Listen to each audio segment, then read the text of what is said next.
Bonjour, je me présente, je m'appelle Kylian Sorin, je suis arbitre principal au sein de la compétition de Reims, l'Interclub de Reims, et ça fait environ 3 ans que j'arbitre en Shodan. Et j'ai fait différents clubs, j'ai fait bien-être durant la majorité de mes années, et là ça fait 1 an maintenant que je suis au sein de l'association Le Regard au bout des doigts de Reims.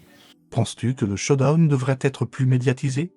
Ce que j'ai pu remarquer, c'est depuis mon début, en tout cas, le sport est de plus en plus médiatisé, comme là avec cette interview, et qui prend de plus en plus d'ampleur, notamment grâce à l'engagement, comme les comités régionaux et notamment départementaux. J'espère qu'il se démocratisera de plus en plus et qu'il aura l'honneur de pouvoir faire partie un jour des JO paralympiques comme le peut le CC Foot. En tant que joueur, qu'est-ce qui est le plus difficile dans le showdown? En tant que joueur, ce que je trouve en tout cas difficile, c'est notamment de prendre la main et notamment au niveau de la distance avec la balle au début, qui est assez difficile à entre guillemets visualiser, mais au fur et à mesure ça s'améliore et c'est mieux. Comment ça se passe au niveau de l'arbitrage? Au niveau de l'arbitrage, c'est que c'est un jeu qui va très très vite, où il faut prendre des décisions assez strictes. Des fois, on peut avoir des difficultés à se représenter en tout cas une faute. Et on est beaucoup lié, non pas forcément à si on a vu la faute, mais plutôt à la trajectoire de la balle en tout cas, pour certaines fautes qui sont difficiles à visualiser, notamment sur le bras, quand le bras est opposé à nous et qu'on ne voit pas forcément ce qui peut se passer. Comment est-ce qu'on visualise la balle? En tout cas, comment je me le représente, c'est plus un sentiment un peu d'imagerie mentale. C'est que dans ma tête, j'essaye de trouver un repère et de visualiser au travers du son où elle peut se situer. Après, au départ, franchement, c'est assez difficile. Mais pour les athlètes de plus haut niveau, par exemple, ils ont une visualisation qui est assez exceptionnelle. J'ai pu jouer et m'entraîner dès le départ avec le meilleur joueur de France. C'est comme si vous jouez contre une personne qui est totalement voyante. J'ai jamais gagné contre lui, pour tout dire, même sans le masque. Comment s'organise la structure compétitive de showdown en France? Au niveau compétitif, ça va être un système du coup de division.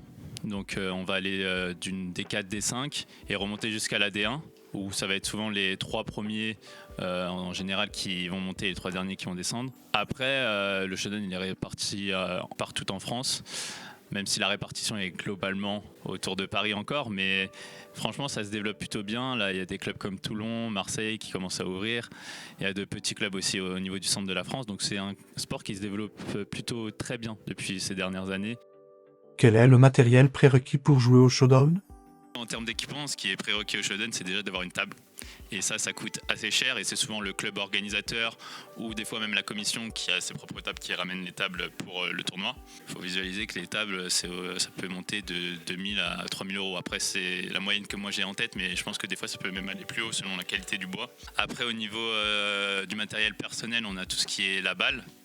Après, la balle, elle est souvent apportée par l'organisateur. La balle, elle est sonore. Il y a des petites boules à l'intérieur qui font du bruit et c'est ça qui permet aux joueurs de se repérer. Ils ont aussi une raquette en bois, trentaine de centimètres aussi, et un gant qui leur permet de se protéger parce que c'est un sport où la balle va assez rapidement, à des centaines de kilomètres/heure, souvent à haut niveau.